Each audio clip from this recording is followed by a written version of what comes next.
सदियों से नदियों का इस्तेमाल माल और जन परिवहन के लिए किया जाता रहा है। आज भी नदियों के जरिए भारी सामानों की ढुलाई सड़क या रेल के मुकाबले सस्ती और कम प्रदूषण फैलाने वाली होती है। एक सदी पहले तक गंगा नदी भी एक व्यस्त जलमार्ग थी। रेलवेज के विकास के साथ इसका इस्तेमाल तकरीबन खत्म हो गया, लेकिन अब स्थिति बदल रही है। In the very early days of government, we announced the Sagar Mala project. It also focuses on promoting port-led development. We have enacted a legislation for declaring 111 waterways as national waterways.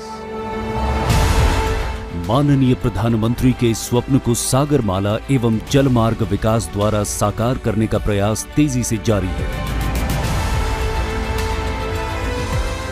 Ganga नदी पर राष्ट्रीय जलमार्ग 1 का विकास इसी प्रयास का हिस्सा है।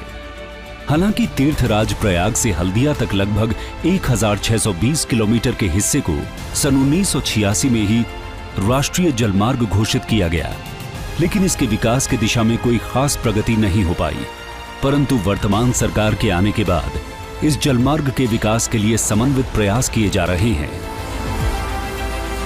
जलमार्ग विकास परियोजना के तहत पहले चरण में राष्ट्रीय जलमार्ग 1 के वाराणसी से हल्दिया तक 1390 किलोमीटर हिस्से को विश्व बैंक के तकनीकी और आर्थिक सहयोग से विकसित किया जा रहा है। इस परियोजना की लागत 5369 करोड़ रुपए है। इसके तहत जलमार्ग सुधार जैसे नदी की गहराई और चौड़ाई बढ़ाना, नौवहन साधनों का विकास, वाराणसी, साहिबगंज और हल्दिया में मल्टी मॉडल टर्मिनल का निर्माण, तटबंध सुरक्षा संबंधी कार्य तथा LNG जलयानों की आवाजाही से जुड़ी सुविधाओं का विकास किया जाएगा। राष्ट्रीय जलमार्ग 1 उत्तर प्रदेश, बिहार, झारखंड और पश्चिम बंगाल को 1720 किलोमीटर लंबे भारत बांग्लादेश के प्रोटोकॉल मार्ग से बांग्लादेश से तो जोड़ेगा ही, साथ ही इन राज्यों को 882 किलोमीटर लंबे राष्ट्रीय जलमार्ग 2 के जरिए उत्तर पूर्वी भारत से भी जोड़ देगा। जलमार्ग 1 के अंतर्गत विभिन्न परियोजनाओं ने आकार लेना शुरू कर दिया है। वाराणसी, साहिबगंज और हल्दिया में मल्टी मॉडल टर्मिनल निर्माण के अलग अलग चरणों में है। साथ ही गाजीपुर और कालू घाट में इंटर मॉडल टर्मिनल बनाए जाएंगे। फरक्का में एक नए नेविगेशन लॉक को भी निर्मित किया जा रहा है। इसके पूरा होने पर माल और जन परिवहन के लिए एक सस्ता और बेहतरीन विकल्प उपलब्ध हो जाएगा। संबंधित राज्यों में व्यापार और रोजगार के नए अवसरों के सृजन होने के साथ परंपरागत ईंधन की कम खपत के कारण पर्यावरण को बेहतर बनाने में भी मदद मिलेगी। प्राकृतिक संसाधन समृद्ध राज्य झारखंड में मल्टी मॉडल टर्मिनल के माध्यम से विकास और रोजगार की दिशा में संभावनाओं के नए द्वार खुलेंगे।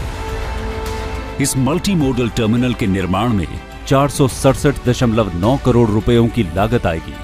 2019 में पूरा होने के बाद इस टर्मिनल की क्षमता 24 लाख टन प्रति वर्ष होगी। इस टर्मिनल में 2 जलयानों की बर्थिंग की जगह stockyard, conveyor belt, barge loader समेत सभी आधुनिक सुविधाएं होंगी। ये टर्मिनल झारखंड को बंगाल की खाड़ी के माध्यम से दुनिया से जोड़ देगा। यहां से राजमहल, चुपरवीता और हुर्रा खानों का कोयला, स्टोन चिप और निर्माण सामग्रियों जैसे कच्चे माल को बाहर भेजा जा सकेगा। साथ ही खाद, सीमेंट और चीनी भी अब छोटे मालवाहक पोतों से भी राज्य से बाहर जा सकेंगे। साहिबगंज क्षेत्र में मल्टी मॉडल टर्मिनल विकास की नई आशा है, क्योंकि स्थानीय स्तर पर रोजगार के 1.5 लाख नए अवसर पैदा होंगे। बेहतर नदी परिवहन से निवेश बढ़ना तय है, जो कि अंततः राज्य के विकास को एक नया आयाम देगा। साहिबगंज की अनूठी रो-रो व्यवस्था लगभग 120 किलोमीटर की सड़क यात्रा कम करके सड़क पर दबाव कम करने के साथ कार्बन फुटप्रिंट घटाने का काम भी कर रही है। इस तरह की रो-रो सेवा 4 अन्य स्थानों पर भी शुरू की जाएगी।